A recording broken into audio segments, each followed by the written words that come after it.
Madam President, like many Americans, I'm frustrated with the gridlock here in the United States Senate, and I'm very concerned by our dysfunctionality witnessed once again here today.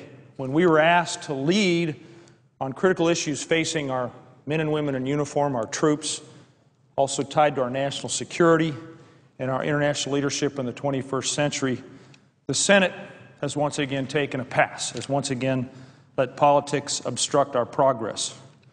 Coloradans sent me here to lead, I believe, Madam President, like they sent you from your great state of North Carolina, and to find solutions to problems, however vexing. And I, for one, am increasingly tired of the partisan wrangling that besets each and every issue. This debate, like so many others we've attempted to have, was derailed by obstructionism before it even began. Now, I realize some will say that they scuttled this critical defense bill in part because the majority leader announced he expected to have a vote on the DREAM Act, which, by the way, would allow young undocumented immigrants a chance to attend college and serve in our military. They were brought here to this country through no decision that they made as very young people. But I have to tell you, I think it was about more than just that. In my humble opinion, the issues mattered far less than the politics. There's been a concerted debate, concerted effort, I should say, to prevent or stall debate on nearly every major bill this year. And sadly, a bill dealing with our troops is not free from the same tactics. There's no reason why we shouldn't have a debate on any issue, let alone a vote, and the DREAM Act is no exception. I know the presiding officer and I joined the Senate at the same time, and we heard about how the Senate's the world's greatest deliberative body. If you don't deliberate, what does that make us? I also know that the repeal of Don't Ask, Don't Tell is a contentious subject, and it's also been used as an excuse to sink this very important bill. But I have to tell you, I think this is an outdated and a discriminatory policy that undermines the strength of our military and the basic fairness upon which our great nation was built.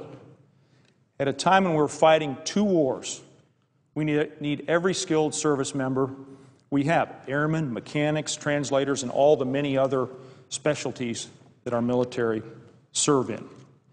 Now, unlike what some on the other side of the aisle have claimed, the language in the bill repealing Don't Ask, Don't Tell respects the Pentagon's timeline and gives our military leaders flexibility to implement repeal in a way that tracks with military standards and guidelines. As Admiral Mullen testified before the Senate Armed Services Committee, presiding officer remembers what a powerful day that was, he said repealing Don't Ask, Don't Tell is the right thing to do. Unfortunately, political debate and disagreement has prevented us from having this important discussion on how best to support our troops, plus thwarted a serious discussion about numerous pressing national security issues. I'm disappointed in the partisanship, but I have to tell you, I'm even more disappointed in the disservice to the men and women in uniform that today's inaction has caused. Our American citizens, our constituents, our friends and neighbors face difficult decisions in their lives every day. But many here in Washington bristle at the notion that they face hard choices. They say taking votes on certain issues will be too difficult, that the politics are too tough, but they can't stomach the thought of losing. But Americans have not run away from hard decisions in the past. What about us?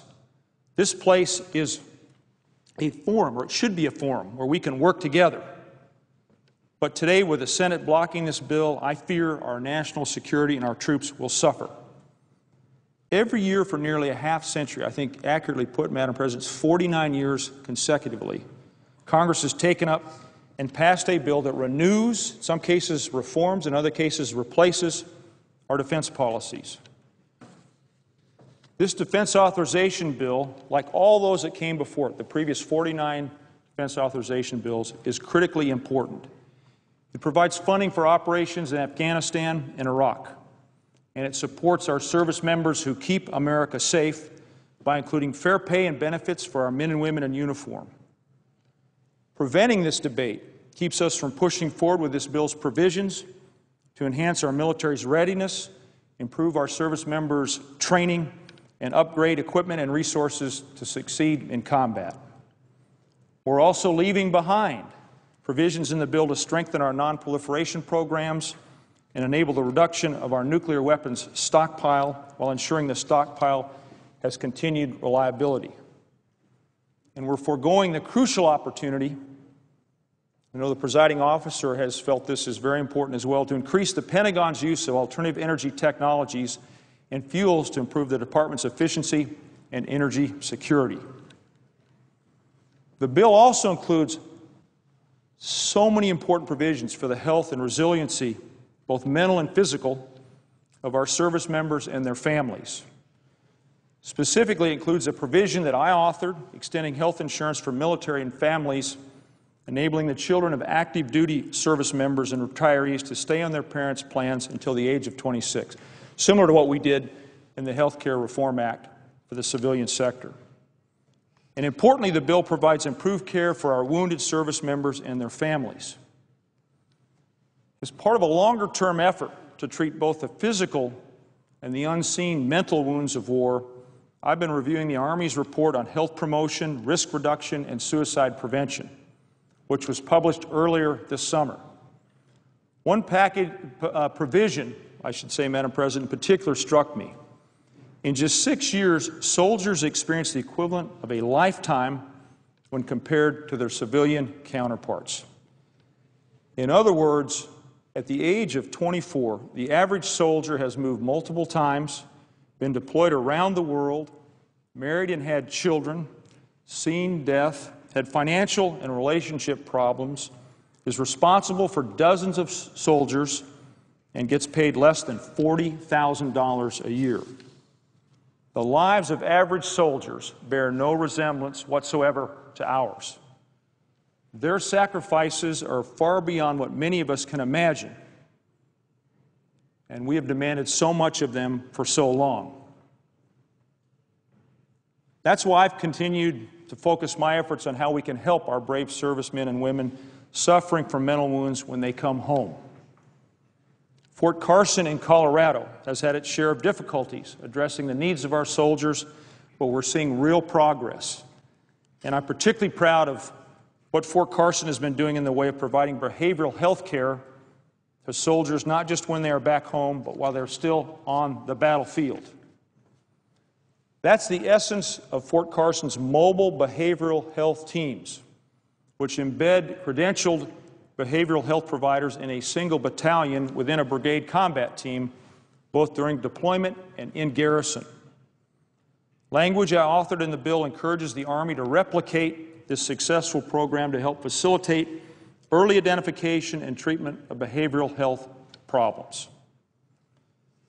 The bad news, again, is that this provision and so many important provisions in the bill won't be debated today. It appears election year partisanship has prevailed over the responsibility and the need to provide for our men and women in uniform as they fight two wars. Madam President, having said that, I do remain optimistic about our future, and I'm committed to working toward a new kind of politics where we find consensus amidst disagreement.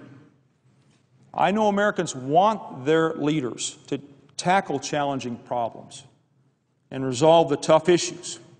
That's what America does. That's what Americans do. That's what we were hired to do.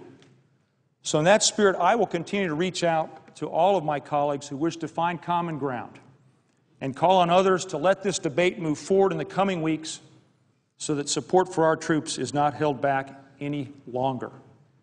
Americans sent us here to do no less.